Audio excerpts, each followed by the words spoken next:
5 signes que tu es sorcière. Avez-vous déjà ressenti quelques connexions avec l'univers? Aujourd'hui, nous allons explorer 5 signes amusants et peu connus qui pourraient indiquer que vous avez des pouvoirs de sorcier ou de sorcière. Alors, préparez votre balai, on décolle! Bonjour à tous, je suis Marie Weber, je suis une sorcière passionnée et également spécialisée en numérologie. Si ces thématiques t'intéressent, je t'invite tout de suite à t'abonner parce que chaque jour, je te crée une nouvelle vidéo de contenu qui parle de ces sujets en profondeur. En outre, si tu ne l'as pas encore fait, je t'invite tout de suite à télécharger ton agenda lunaire 2024 juste en dessous en description. Tu y trouveras toutes les dates de Sabbat et d'Esba ainsi que leur correspondance astrologique pour l'année qui arrive. Clique simplement sur le lien en dessous de cette vidéo. Cette ressource est gratuite pour le moment, alors saisis cette opportunité dès maintenant en consultant la description. Mais aujourd'hui, on va parler de 5 signes que j'ai choisis comme ça au hasard, de 5 signes qui pourraient vous faire penser que vous êtes sorcière. Et si vous êtes sur cette chaîne et que vous vous intéressez à ce sujet, c'est sûr que oui. Alors, le signe numéro 1 pour moi, dont on n'entend pas toujours forcément parler, en tout cas c'est pas le premier qui va nous sauter aux yeux, ça va parler de rêve vivant et d'intuition. Par rêve vivant, j'entends aussi les rêves lucides. On n'en fait pas forcément beaucoup, mais moi je sais que j'en fais de temps en temps. Ça m'est déjà arrivé de faire un rêve vivant, j'en ai déjà fait 3. Des rêves lucides, j'en ai fait un petit peu plus, je les compte pas.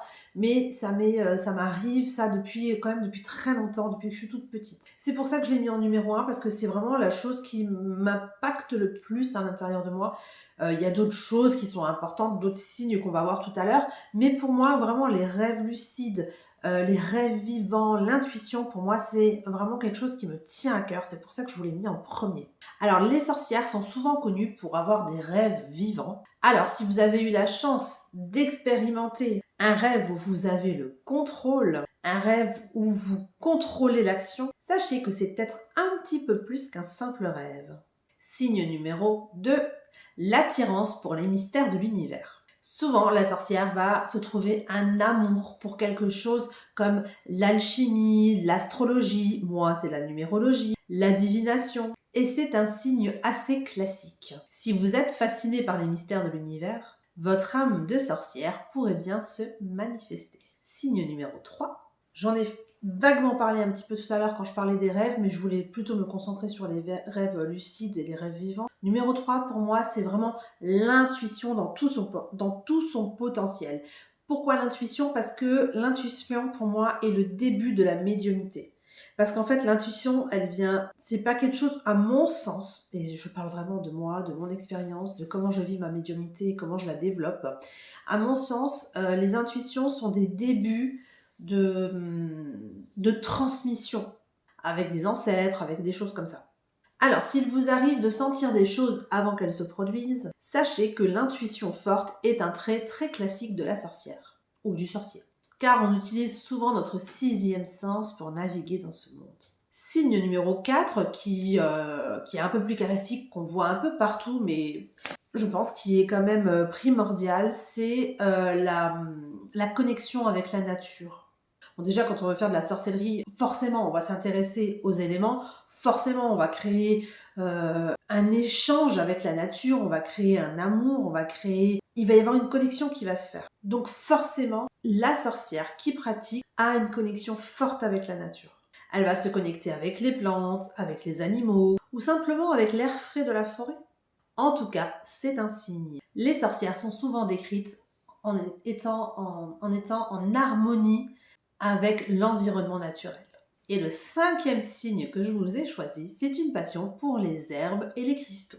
Alors on n'a pas tous cette passion, elle est plus ou moins forte, certains sur les herbes, certains sur les cristaux, pas forcément sur les deux. En général, on va utiliser un plus par nécessité et l'autre plus parce qu'on apprécie la chose. Mais souvent, la sorcière a une fascination pour un de ces deux domaines. On peut même aller jusqu'aux potions, les herbes ou les potions ou les cristaux. Et en fait, ça nous parle de quoi? Ça va nous parler des connexions avec d'anciennes pratiques dans d'autres vies. Ça se connecte vraiment avec les anciennes pratiques qui utilisaient souvent ces éléments pour les rituels. La magie d'aujourd'hui encore, hein, mais on peut avoir maintenant la magie moderne, il peut y avoir d'autres choses. Là, on parle vraiment dans le classique. En tout cas, la sorcière a souvent une fascination pour un de ces trois domaines. Alors, vous reconnaissez-vous dans un de ces signes? Et n'oubliez pas, être un sorcier ou une sorcière moderne, c'est embrasser sa propre magie intérieure. Partagez vos expériences dans les commentaires. Merci d'avoir regardé cette vidéo, mais avant de partir, je te rappelle de télécharger ton agenda lunaire 2024 juste en dessous en description, c'est gratuit. Si tu ne veux louper aucun de mes contenus qui parlent de sorcellerie ou de numérologie, n'hésite pas à t'abonner. Et si le contenu de cette vidéo t'a plu, n'hésite pas à liker. Parce que moi, de voir des likes sur des vidéos, déjà, ça m'inspire pour les sujets parce que je sais vers quoi me diriger, enfin, je sais ce qui vous intéresse, hein, vers quel type de sujet me diriger. Mais aussi, ça me motive. Vous imaginez pas ce que ça peut me motiver quand je vois que certaines personnes apprécient mes vidéos, quand je reçois des commentaires, quand je reçois des mails. C'est très motivant et boostant pour continuer cette chaîne. Alors, je vous dis à très bientôt sur ma chaîne. Restez connectés à la magie. Bye!